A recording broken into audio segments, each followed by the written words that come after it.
बम, गोलियों और मिलिटेंसी के बाद किस चीज से खौफजदा है जम्मू कश्मीर की आवाम? बुलडोजर आने के बाद ही क्यों आई है लोगों को आर्टिकल 370 की कदर? इस बयान से क्या मुराद है महबूबा मुफ्ती की? प्रधानमंत्री आवास योजना को अपोजिशन क्यों ठहराती है बस एक जुमला? बुलडोजर चलाकर स्टेट लैंड को वापस करने के बाद क्या है सरकार का अगला मंसूबा? और मुल्क भर की कई रियासतों समेत गुजरात की 35% स्टेट लैंड अराजी पर अगर नहीं चला बुलडोजर तो क्यों हुई सिर्फ जम्मू कश्मीर से ही कार्रवाई शुरू? देखें हमारी ये खास रिपोर्ट। बुलडोजर जम्मू और कश्मीर में बंदूकों और दस्ती बमों से ज्यादा खतरनाक बन गया है। लोग अब इतना गोलियों से नहीं डरते जितना कि उन्हें बुलडोजर का खौफ है, क्योंकि सरकार की इंसदाद तजावजात की मुहिम में हजारों अफराद को अपने ही घरों और जमीनों से बेदखल कर दिया गया और अब ऐसा लगता है कि सरकार की तरक्की के बयान को बुलडोजर के पंजे में बदल दिया है और नया जम्मू कश्मीर या फलाह बहबूद का सिर्फ जुमला ही बाकी रह गया है।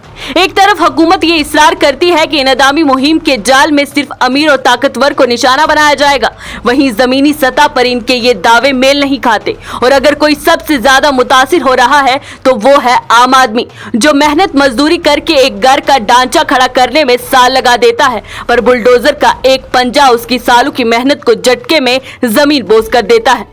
वो खानदान जिन्हें स्टेट लैंड एक्ट 2001 के तहत 2007 में जमीन की मलकियत दी गई, अब वो गैर कानूनी तौर पर उन जमीनों पर काबिज हैं।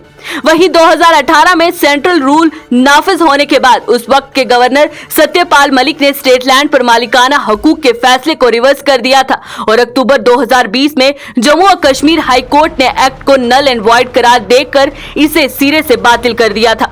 लेकिन गरीबों पर पेचीदगियां बढ़ने के बाद जम्मू कश्मीर इंतजामिया ने दिसंबर 2020 में हाई कोर्ट के सामने एक नजरसानी की दरख्वास्त दायर की, जिसमें कहा गया था कि काश्तकारों और जिन्होंने जमीन के छोटे छोटे टुकड़ों पर अपने घर बनाए हैं उन्हें बेदखली से बचाया जाए। अभी उसकी समाअत आनी बाकी थी जो कि 9 मार्च को होती। उससे पहले ही जनवरी में एक हुक्मनामा जारी किया गया जिसमें जिला कलेक्टरों को तमाम तजावजात को बेदखल करने की हिदायत दे दी गई और उसके बाद यूटी भर में इनदामी मुहिम चली। सरकारी अराजी से नाजायज कब्जे हटाए गए। वादी भर से इनदामी मुहिम की मुखालफत में सियासी जमातें सड़कों पर उतरी और इस कानून को वापस लेने का मुतालबा किया। वहीं पीपल्स डेमोक्रेटिक पार्टी की सरप्रस्त महबूबा मुफ्ती ने वादी में अवामी जुलूस से खिताब करते हुए कहा कि पहले लोगों को लगता था कि दफा 370 की मनसूखी पीडीपी, नेशनल कॉन्फ्रेंस या दीगर सियासी जमातों के लिए की गई है, बल्कि अब सबको समझ आ रही है कि उससे जम्मू कश्मीर की आवाम को कितना नुकसान उठाना पड़ रहा है और अब अंदाजा हो रहा है कि आर्टिकल 370 हमारा मुहाफिज था। मुल्क भर में चल रही इनदामी मुहिम के खिलाफ अपोजिशन लगातार मरकज को निशाना बना रही है।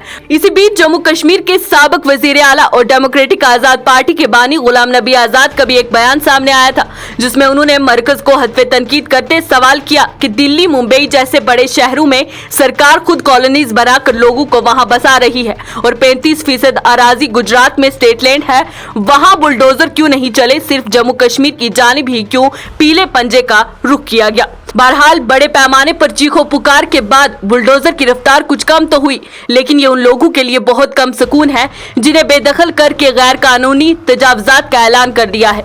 बुलडोजर ने लोगों के तखय्युल, उनके इमेजिनेशन पर कब्जा कर लिया है, नफरत की सियासत में इजाफा कर दिया है और तो और योगी आदित्यनाथ के स्ट्रॉन्गमैन के साख को भी फरोग दिया है।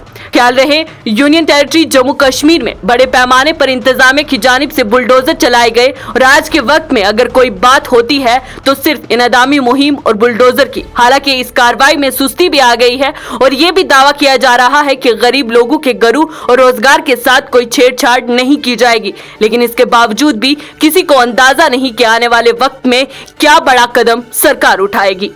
Bureau report, news insider, Jammu.